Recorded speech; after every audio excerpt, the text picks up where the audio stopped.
1989년 10월 23일 미국 보스턴에 살고 있던 찰스 스튜어트와 캐롤 스튜어트 부부.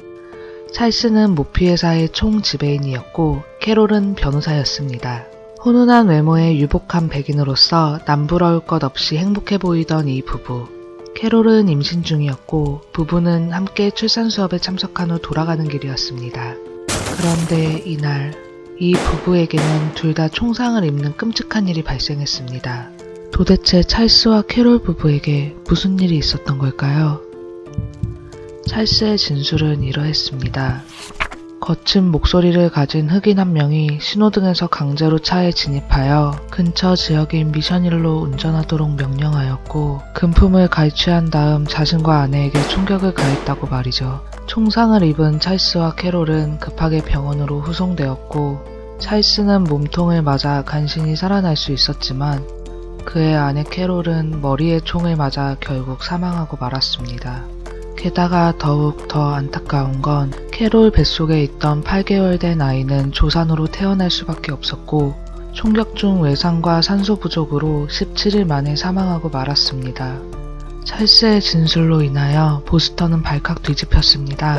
경찰은 찰스의 진술을 토대로 의심 가는 흑인들을 무차별적으로 잡아들였고 찰스가 총 맞은 지역에 100여 명이 넘는 추가 경찰이 파견되었으며 진술에 부합한 흑인을 찾으려고 굉장히 애썼습니다.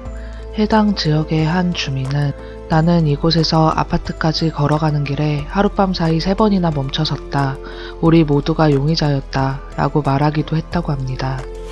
그리고 12월 28일 사건이 일어난 지 2달이 조금 지났을 무렵 전과가 많았던 윌리 베넷이라는 흑인이 체포되었습니다. 하지만 베넷은 자신이 저지른 짓이 아니라며 완강하게 자신의 범행을 계속 부인했습니다. 그런데 다음 해인 1990년 1월 3일 한 사람의 증언으로 사건은 완전히 다른 국면을 맞이하게 됩니다. 증언을 한 사람은 매튜 스튜어트. 매튜 스튜어트는 바로 찰스 스튜어트, 즉 남편인 찰스의 동생. 매튜는 경찰에게 형의 부탁으로 범행을 도왔으며 그는 18만 달러의 보험금을 받기 위해 캐롤을 죽였다. 형이 자동차 절도로 보이게 하기 위해 스스로 총을 쐈다. 라고 자백하였고 더불어 찰스를 진찰했던 의사가 찰스의 상처는 다른 사람에 의한 것이 아니라 자기 스스로 낸 자해의 상처라고 말한 것이 결정타로 작용했습니다. 찰스는 왜 자기 자신에게 총격을 가하면서까지 이런 일을 꾸민 것일까요?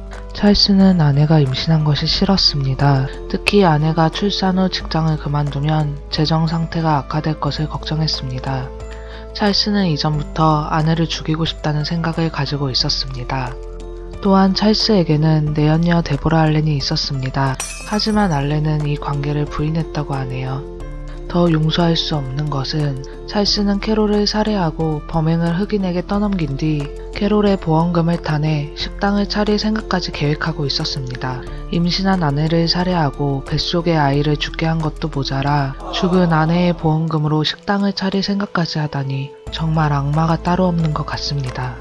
결국 모든 사건의 진상이 밝혀지면서 모든 시선이 자신에게 쏠리자 이를 견디지 못하고 1990년 1월 4일 자신의 동생이 증언한 바로 다음날 토빈 브릿지에서 더 이상 버틸 수 없다는 유서와 함께 찰스의 차가 발견되었으며 다음날 미스틱강에서 시신이 발견됨으로써 자살로 생을 마감합니다.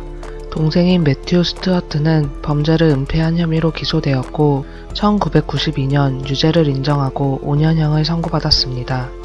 하지만 여기에서 끝이 아니었습니다. 찰스는 사망하였지만 그가 초반에 무고한 흑인을 범인으로 지목한 탓에 흑백 갈등이 일어났고 상황이 악화되었죠.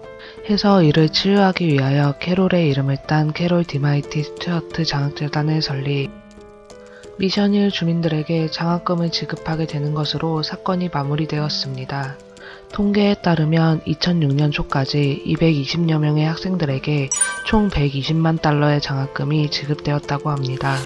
장학재단의 변호사인 마비는 언론에게 이렇게 전했습니다. 캐롤은 자신이 끔찍한 살인의 희생자가 아닌 치유, 도움을 준 여성으로 기억되기를 원할 것입니다. 시청해주셔서 감사합니다. 또 다른 이야기로 찾아뵐게요. 여러분의 좋아요와 구독은 큰 힘이 됩니다. 미제의 그날 이야기였습니다. 감사합니다.